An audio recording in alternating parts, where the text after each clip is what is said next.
Joining us for today's webinar, because free shipping isn't free. Top 7 reasons you need effective retail promotions.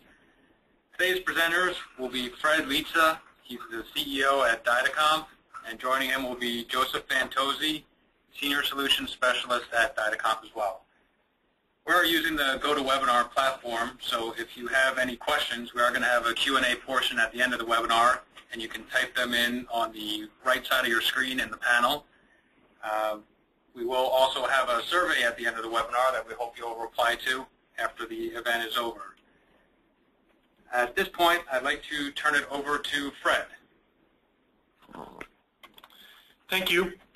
This is Fred Lietza. I'm the CEO at Dynacomp, and I'd like to thank everybody for attending this webinar. I appreciate your time. We will respect your time, and we'll be done within the allotted time available here.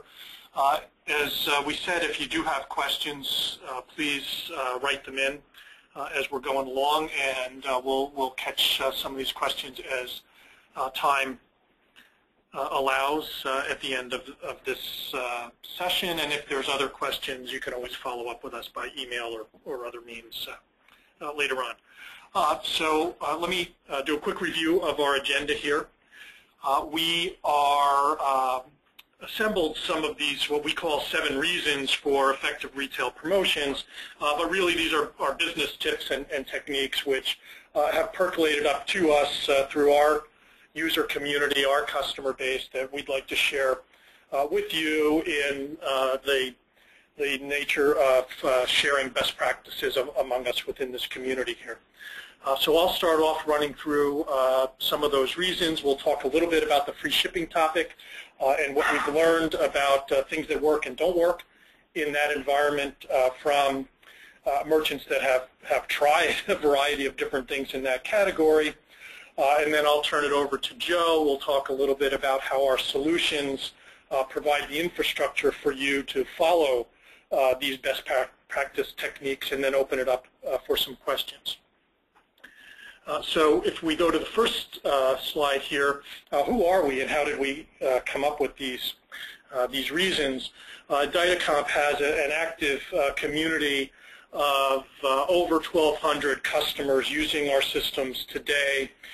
In the aggregate, these small and mid-sized businesses sell over $200 million worth of goods and services on any particular month. So there's a lot of experience, as you can see from some of the statistics on this slide, that goes into this information. And this is a venue for us to share some of the common trends and things that we see most effective and that we see most frequently within our customer base. So at this point, let me dive into these 7 topics. The point of doing all of this is to try and level the playing field. We all know the big players out there, from the big online businesses to the big box stores. And how do you compete without having the resources and financial wherewithal that those businesses have to compete in this space? And free shipping is just one of the latest examples of the big players trying to exert their scale and generate an unfair advantage. What we're looking to do with some of these tips is give you the ability to level that playing field. The internet in particular gives you the ability to do things that just were not possible in the past, and we'll share some of those with you, all for the purpose of how do you grow your business in this environment. So if we go to the next slide here, these are the 7 topics. I'm going to sift through those fairly quickly here, one by one, as we go through these topics and share with you what these techniques and tips are as we're going through here.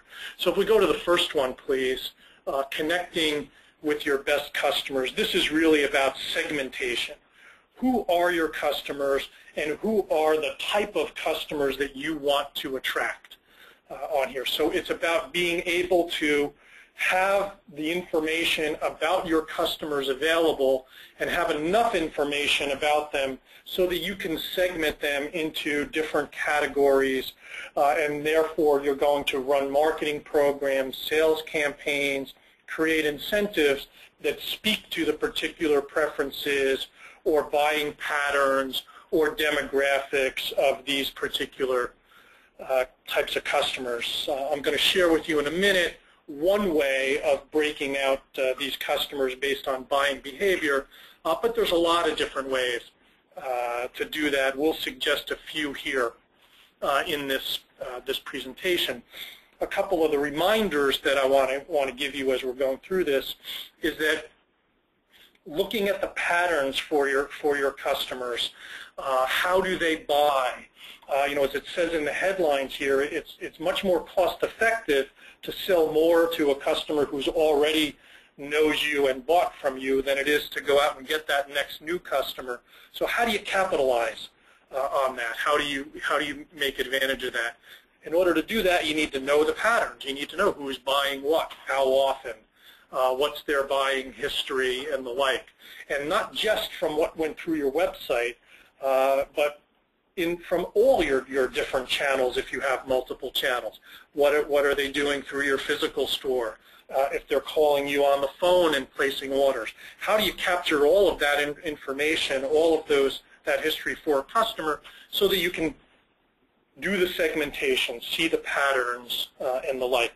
If we go to this next slide, here's one way of breaking customers down into different categories. What we call loyalists, value-driven customers, and then social or impulse customers. And this is a little bit of a mix of demographic information and buyer behavior kind of blended together on here. So the loyalists, these are your most valuable customers. These are your repeat customers. They're the ones who are waiting for the next new product line from you or the next new styles to come out. They do their holiday shopping on your sites or through your stores and catalogs.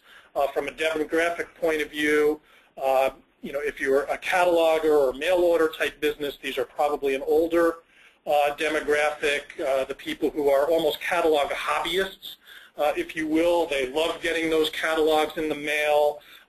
They stack them up on their coffee table, read them at night. They're the ones that you want to spend the money on getting them those catalogs and things. You look at some of these other categories here, the value-driven customers. These are people demographically. A lot of times you'll see them in their 30s and 40s. They have young families. They don't have a lot of time, and they are responding to incentives that you're sending to them. These are the people who put free shipping on the map. They're the ones who they want to buy the good brands, but they need an incentive in order to go do it. And they're the ones who respond to the X% off or the limited time offers and so on. They may use catalogs to give them ideas, but they're going to buy through your online site typically on here. And then we have the social or impulse shoppers. These are the people that make Pinterest work and Twitter work. They're the ones who have a smartphone that's probably more valuable to them than their car is. They are the ones who respond to all the ratings that you see online. They take the time to read them. If one of their friends posts things on Facebook or sends them a tweet with a recommendation, that's how they get a lot of their referral business in here. And of course, as we go through these different ideas for programs, for campaigns, you tailor them to these different profiles. Do you have a product line that appeals more to the younger crowd, for example? Then you're going to want to talk to them where they are. You need to take advantage of the social media, the Twitters and Facebooks and Pinterest type situations out there. If your products or services are appealing to an older crowd, you've got to catch them, in through the media that they read. If you're still doing a catalog, then that's who you're sending it to, and the like on here. So again, a lot of different ways to break down your customers. The critical message here is you have to do it. You have to understand who your segment, who you want to have, and who you do have, and tailor your programs to those. So if we go on to a couple of the other ideas here, the actual use of incentives and channels, we've kind of bundled a couple of ideas together under the same categories here. But your incentives, you've got to use those to the people who react to them. So for example, that value crowd, that was the middle segment that we just discussed, you've got to provide incentives to reach that audience. These are the people who are signed up for Living Social and Groupon and those type of things. They're using Amazon to compare prices. If they're looking at travel, they're looking at the travel sites that compare prices, and that's what they respond to. So if you're trying to reach that audience, you've got to tailor your incentives to that particular type of media. That kind of brings up the topic of sales channels themselves. I mentioned Amazon, for example. So many of our customers are using these different marketplaces like Amazon in order to expand their reach.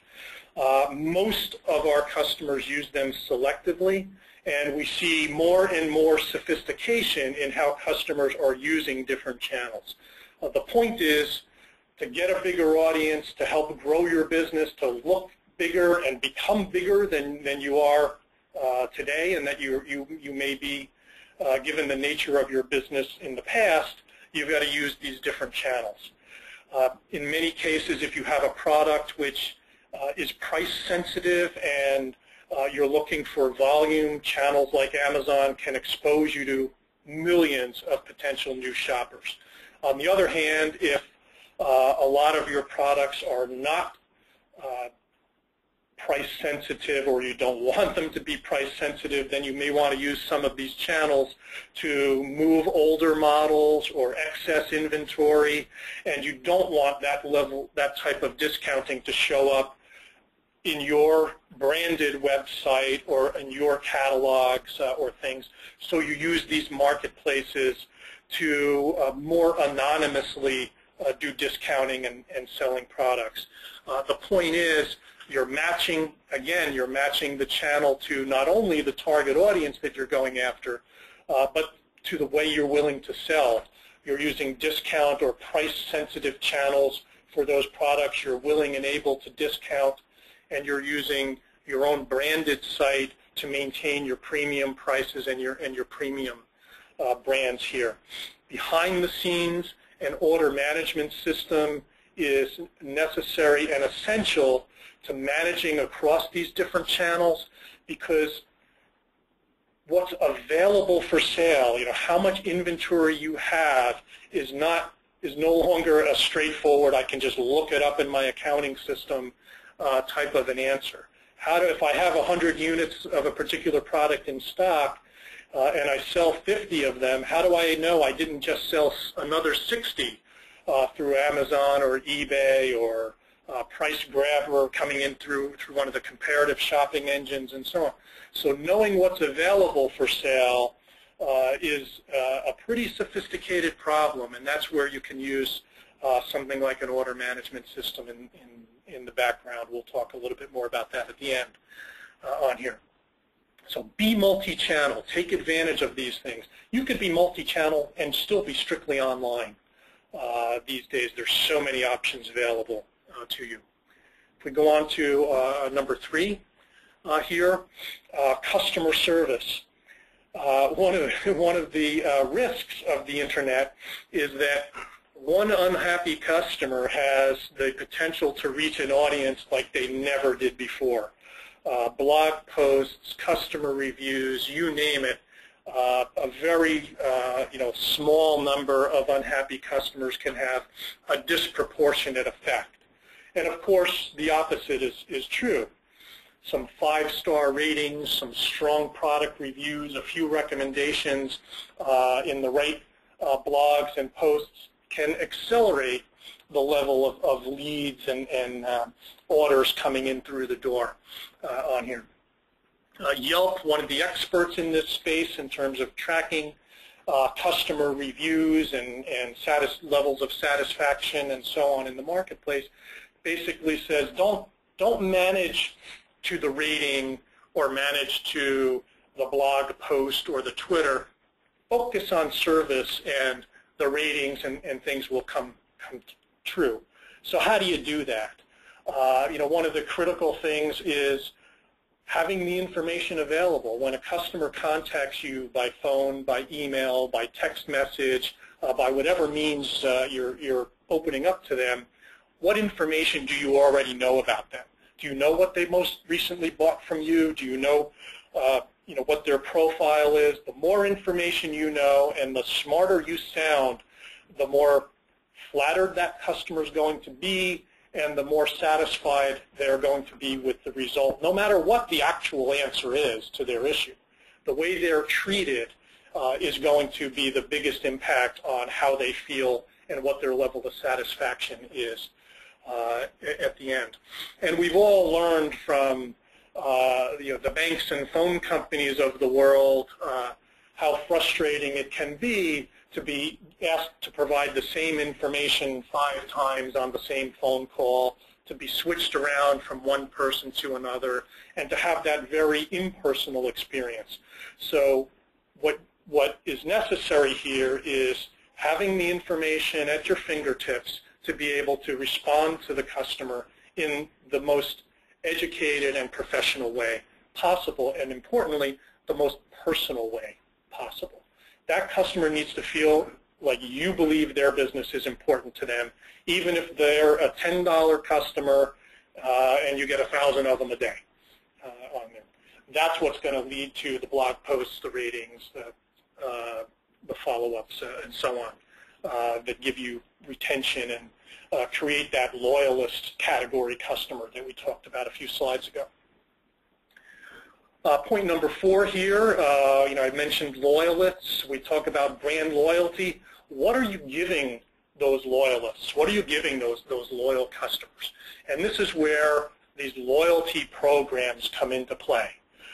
So how do you, what are you offering? How can you quickly create a loyalty program so that your customers feel the love? They feel like they're getting some value, some benefit from being a repeat customer, a loyal customer. That's going to drive higher volumes. It's going to give you the ability to get premium pricing because it's your loyalist customers that are going to be happy to pay those higher prices because they want that experience from buying from your organization. They want that level of service. They want to be part of that loyalty program. They want to achieve the highest level status, the most points, the recurring benefits from being in these programs. So creating a program that's tailored to your segment. If it's to the loyalists, you have one type of program. If it's to the social buyer, you're going to have another type of program that's administered through a different media, for example. On here, you're going to have physical cards if you have people coming in and out of a physical location, or if gifting is an important part of what you're selling, having that physical gift card is important. If you're dealing with the discount, incentive, value-driven customers, you can do it all online. That's the world that they're living in. That's where they're getting their seeing their benefits come in from on here. But the point is, invest in these programs. They sound harder than they are to implement, and the payoffs are potentially huge. Number 5, shopping cart abandonment. This is it's more measurable in the online world than it's ever been, with people physically coming in and out of storefronts or dropped calls from a call center type environment. But the fact is, the lower your abandonment rate, the better from a business. And there's a whole range of things that have been studied, in things that techniques that can reduce your abandonment. Getting a seal of approval, whether it's a BuySafe or a VeriSign or whoever you're using on there. Our customers use BuySafe frequently. Whatever you're using, having that seal of approval that makes the customer feel safe that when they're shopping on your site is critical to doing shopping cart abandonment. Not surprising them when they get to the checkout stage is another critical ingredient. Shipping costs come into play here quite a bit. But there's other things you can do. There's emails that get automatically triggered to somebody who abandons a cart. What can we help you with? Do you need more information? Is there some incentive that you might want to offer somebody who's come in, put something in a cart and then change their mind? Maybe an incentive is appropriate at that point in time. So there's a lot of things you can do here. I briefly mentioned shipping. Being surprised by the cost of shipping is one of the leading issues with shopping cart abandonment. So this whole free shipping attraction is one of the ways that you can reduce shopping cart abandonment. Let me talk a little bit more about that issue. We know shipping isn't really free. Shipping costs can run up to 10% of revenue or more, depending on the nature of your product, and very few small or mid-sized customers really offer unlimited free shipping. What we've seen work very often is putting some intelligent parameters, putting some limitations or constraints around free shipping. I've heard over and over again from customers that when they experimented with free shipping, they actually saw the average size of their order go way down because they got a super price-sensitive shopper that they never had before, and it ended up not being worth it. Even though their volume went up, their margins went down because the order size and the type of products that were ordered and the one-time nature of those customers just didn't work out for them in the long run. But where we've seen it work very effectively over and over again is on specific offers, time-limited offers. If you order within the next 48 hours, we'll give you free shipping. If you buy more than $100 worth, we'll give you free shipping.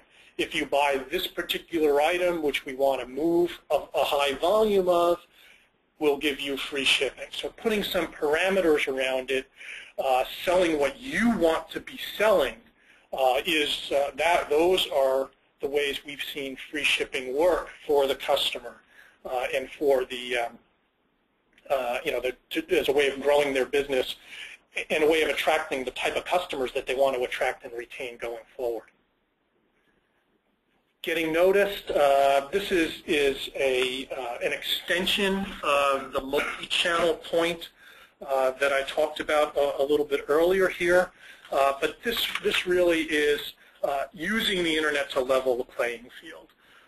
You can, through a site that is optimized so that search engines can find your product and company, you can level the playing field. You can appear as large as companies many times larger than you by using optimization, doing a lot of things digitally on there. And there's a million reasonably priced firms out there offering services to small businesses that can help you do the optimization, figure out if you should be buying pay-per-click type of advertising or doing strictly free organic search type of things.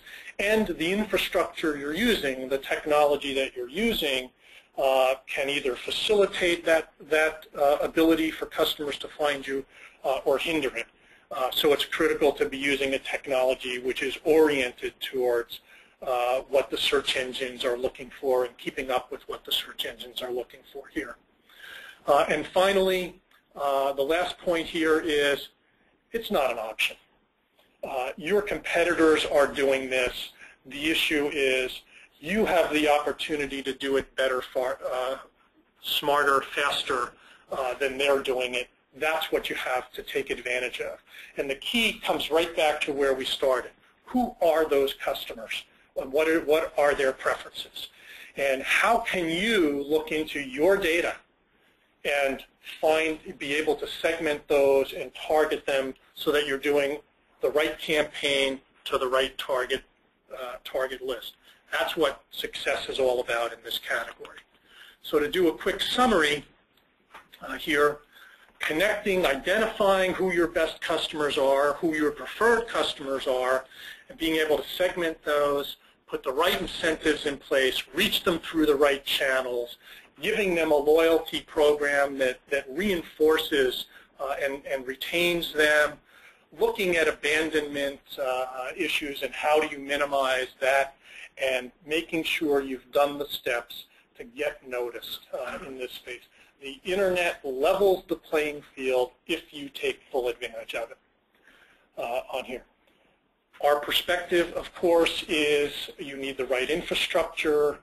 How are you getting those orders in? How are you filling them? How are you tracking this customer information, inventory information, etc.? That's where we come in with our systems. And to give you a brief overview of what we do in that space, I'm going to transition it over to Joe Fantozzi, and he's going to introduce you to our solutions. Here we go. Thank you, Fred. Again, my name is Joseph Fantozzi, one of our senior solution specialists here. And the topics that we're going to cover today are going to be involving the multi-channel order manager system and SiteLink, and how it integrates all of these different channels for your business and brings everything together to automate the process that you're typically going through on a day-to-day basis. And chances are what you currently have has already worked great and was good enough to keep you or to get you where you are today. But the question is it good enough or strong enough to keep you there or to get you to where you want to be? And like Fred said, you need to use the right tools today in order to compete.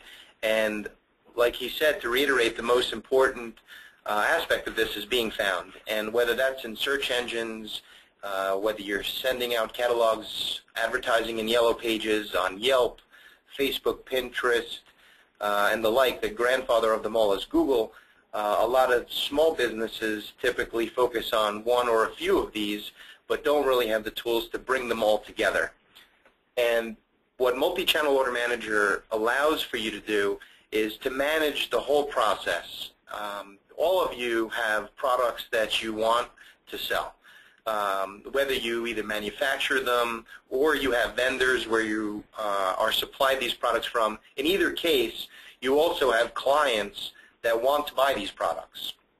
Some of you, the lucky ones, drop ship everything and don't really have any overhead in warehouses, but the rest pretty much need to process shipping. They need to manage inventory. They need to print pick tickets and box labels and packing slips and invoices. And what MOM allows you to do is to bring all of the channels that you're currently selling through together. And from bringing the inventory in and receiving all the way through the ultimate shipping confirmation notice with links and maybe follow-up emails to request maybe you are interested in this alternative product or this additional item that goes along with it. So one of the things that I like most about MOM is that it's not designed for one specific industry. And as you can see here, there's a number of clients that use MOM, whether you're selling high-end furniture, the most delicate chocolates and flowers, or even nutritional supplements, MOM would be a good fit for you. We have a lot of small businesses that sell, homemade mittens or crafts to larger organizations that do fulfillment operations for a number of larger companies as well that can process anywhere from 1 to thousands of orders a day. And that's where it comes to choosing the right solution. Now, this next tab here that you'll see is basically a very general tab, basically that details one of the most important brand loyalty in regards to points and rewards. And Mom has the ability for you to set up for your customers to accrue points based on X amount of dollars that they spend, or to redeem points off of merchandise totals, and you can even value or set a value to specific products that will allow them to apply those points and check out either during a phone call, order, or even on the web using SiteLink. And it has a direct integration, as you can see on the right side, with the most popular accounting packages. So at the end of the day or month, when you run your profit and loss and your balance sheets, you have all the tools here that will integrate the MOM system with the web, the customers, and then ultimately the end of day reporting. The next tab or slide that we have here in regards to boosting sales using gift cards and gift certificates, this is very big, and especially the customers that have physical retail locations. They'd like to have gift cards, maybe imprinted with their company's name and logos, that are replenishable but don't necessarily have the Visa or Amex or MasterCard logos on them. Another big feature is gift certificates. Being able to take an order, whether it's over the phone or even over the web, and having a customer redeem a gift certificate if it was a gift during the holidays or for a birthday.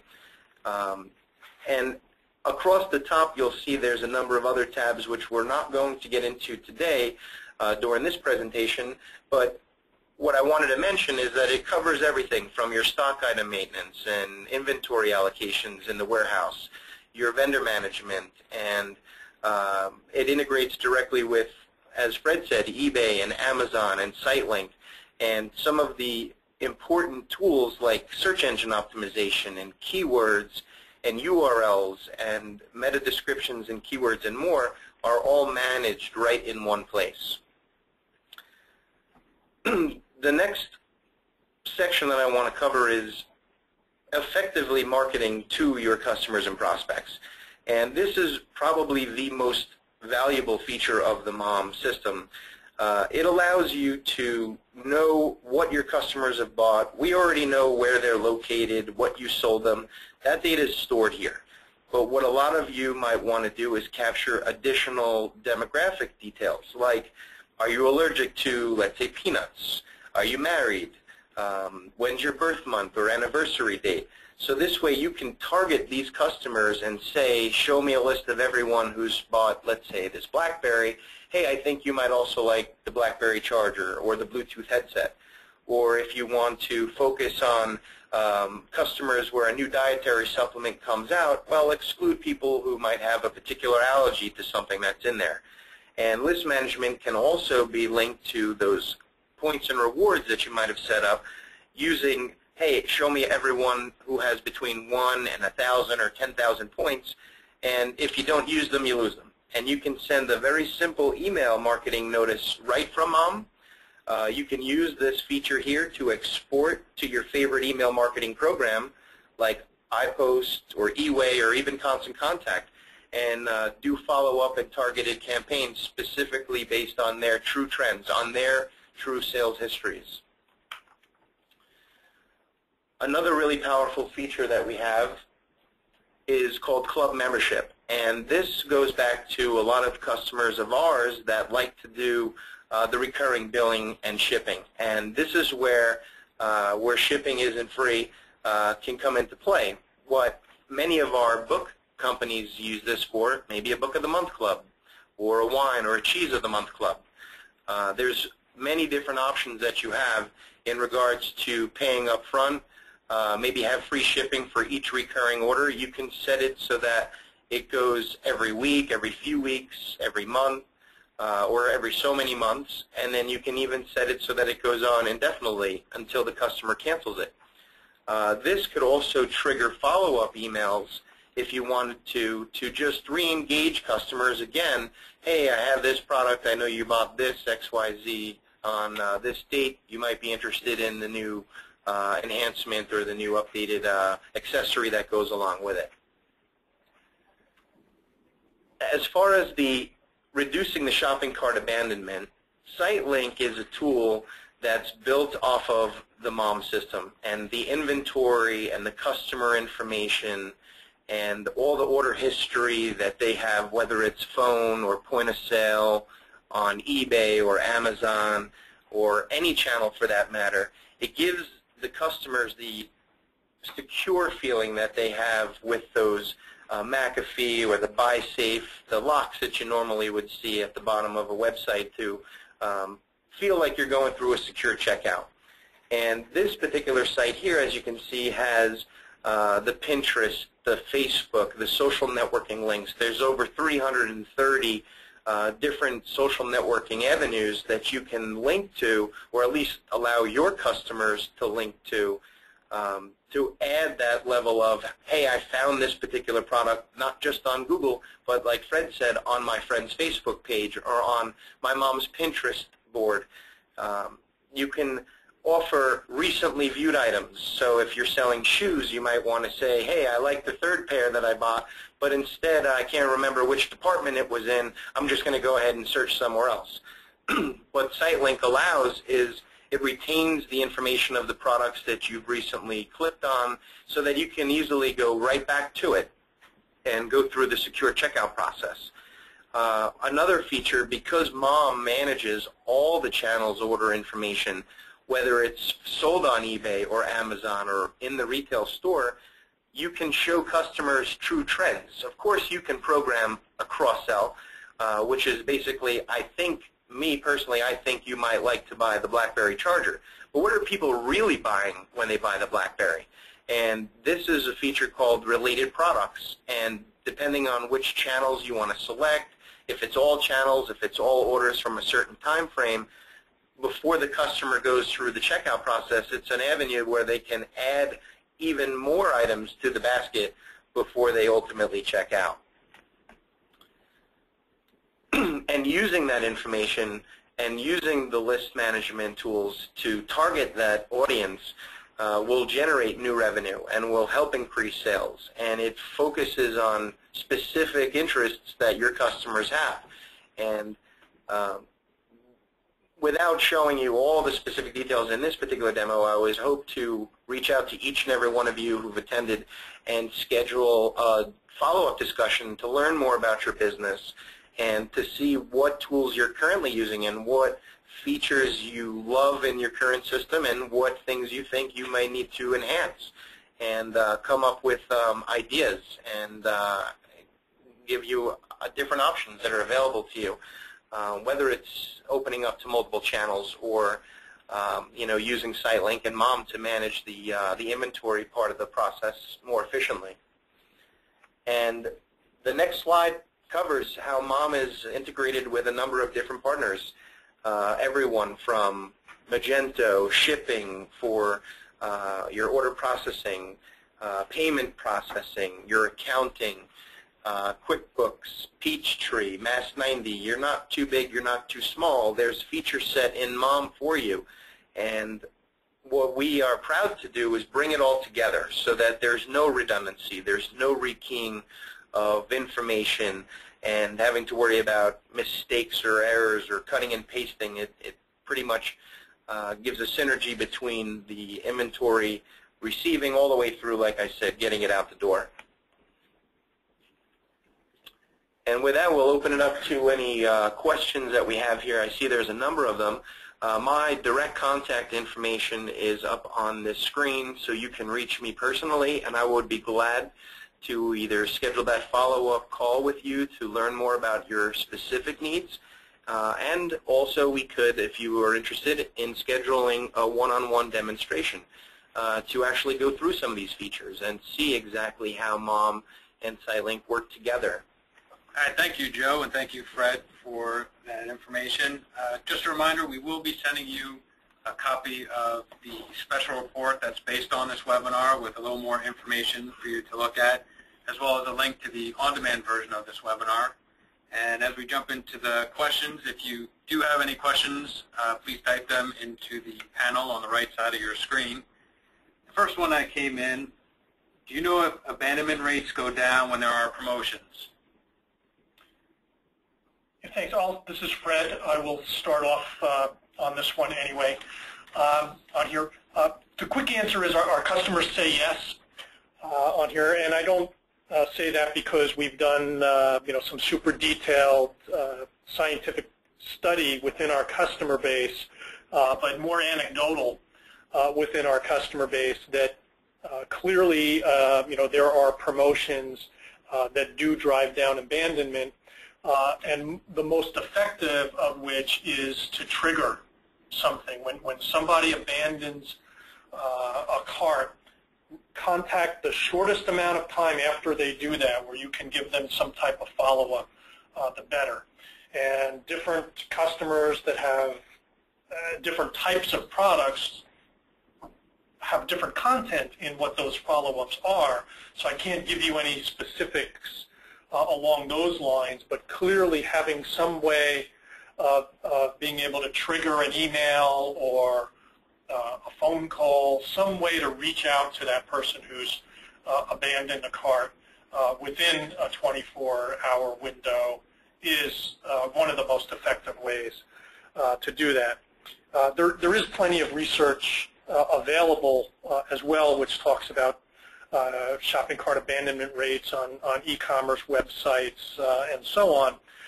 Typically, the abandonment rates go up in those times of year when people are just a little bit more frantic in the shopping process, the Black Friday, Cyber Monday type of environments where people are doing a lot of browsing around for bargains out there. So you'll see a lot more abandonment in those types of time frames. Okay, the next question that came in, do you know why they say that buyers abandon carts most often? Well, I'll take that one also, and I talked a little bit about this as we were going through the presentation, but there's a pretty well-defined list of the main reasons why, with shipping costs being one of the key ones. And I think there's a combination of factors in effect there. It's not just the shipping cost itself. I think it's also the kind of the surprise nature of the shipping costs. So somebody that's buying a low-priced item and then sees shipping that costs almost as much as the item itself, they're going to think twice when they see those numbers in black and white right in front of them here. So I think there's, the more you can do to set expectations during the browsing and shopping process, the better, or the better you'll do in terms of managing abandonment later on there. And I think that goes with pricing as well on there. If you have to go to the shopping cart in order to see the price, you're going to drive up the abandonment rate on there. And we know that there's several of the very large marketplace type of sites out there that tend to do that. They don't want to disclose their special super low price until you have to put it in your shopping cart first. Most shoppers find that frustrating, and there's a very, very high abandonment rate with that. But a lot of people do leave things in the shopping cart intending to come back later. So that implies a couple of things. One, it implies that your technology better have what we call a persistent shopping cart. Those things better be in there when they come back, so that your system needs to recognize that shopper when they come back and find that abandoned cart. And then secondly, again, that correspondence to the person who's abandoned the cart and immediately following that, it might help them to resolve whatever issue it is that is causing them to postpone purchase on there. So those are the things that we know about in terms of abandoned cart practices. And again, I'm sure there's a lot more experts out there that may speak directly to your particular industry segment that can complement the information we have here. Okay, this next question looks like it's for Joe. How hard is it to set up a monthly club program, and what are the typical results that your clients see? The club membership plan maintenance is actually pretty easy, and again, without having a live demo here to show you and set one up in just a few minutes, it's really up to you to determine whether or not you want to set it for a monthly subscription or every 2 months, or pretty much it's user definable. Basically what the customer does is they will purchase a product which triggers this club plan. And the nice thing about it is, especially if you have customers that are, maybe live in the East Coast during the summer months, and then during the winter, maybe they, travel to the West Coast or go down to Florida. When you enable a club plan, you can even set it so that the system is smart enough to know where they are at that given time of year. So if they order their, let's say, a dietary supplement, you don't necessarily want to ship it 12 bottles of pills in January. You want one to go out each month, so that this way it's fresh, and the same thing with the book or the month club. So probably in just a few minutes, and I'm sure during a presentation, if you would like to see that, I'll be glad to set one up on the fly for you and actually go through the whole processing. There's a number of reports where you can see if a customer has temporarily, suspended their plan, if for some reason they know they're going to go on vacation and it won't be home to receive the package, they don't want to leave it out, you can set that. There's other features where you can have it so that if there's a report you want to know, or open club plans or canceled plans as well. Okay, it looks like we have a couple more questions that have come in. What type of segmentation do your customers do with their lists, and what do you recommend as the most effective promotion? Well, the most effective promotions typically have to do with when the customer doesn't have to do anything. What I'm saying by that is, in particular with SiteLink, let's say there's a particular product or a group of products that you have that you want to advertise for today or for this particular week. What you would want to do normally is at least capture the information of how did they hear about that particular promotion. Whether that is a source key, an email campaign that you might have sent out, and there's a neat feature where you can assign or associate a source key with a specific URL, whether that, again, goes to the product detail page or a listing page. And then when the customer goes through the whole checkout process, it will automatically update the basket with whatever the promotion is, if it's 15 or 20%, or as Fred mentioned, free shipping. And then when you get these orders into MOM for processing, you're able to see exactly which channel that particular campaign or that particular order came from. So there's, for instance, profit by product by source reporting, which will give you that ability so that if you have a particular campaign that worked well, you can compare it to other ones, and maybe you want to reuse it and use that list management feature to exclude maybe certain customers if you don't want to re-engage them so soon. But there's promotions you can go on and on, whether it's additional free products or free shipping. There's a lot of combinations that this supports. Okay, let's just take one more question. What do you think is the most important feature to reduce shopping cart abandonment? The most important, in my perspective, from working with all of our existing users, I would have to say is the secure shopping and the PCI compliance. There's nothing worse than going to somebody's website, searching for a product on Google, and the landing on a URL, and then when you go to check out, it brings you to some other crazy URL that you clearly know you left their site and their domain. And what SiteLink offers is that pure PCI compliance from the shopping experience and the checkout, knowing that the order is going to be secure, knowing that the customer's credit card and payment details are all going to be securely, maintained and encrypted, and that way that you're not going to lose a customer because they left your URL or your domain. I think that's a really big feature there. Okay, thank you again, Joe and Fred, and we thank everyone for joining us today. If we didn't get to your question, we will respond to it after the event. And just a reminder, we will be sending you a copy of the white paper based on this, as well as a link to the on-demand webinar.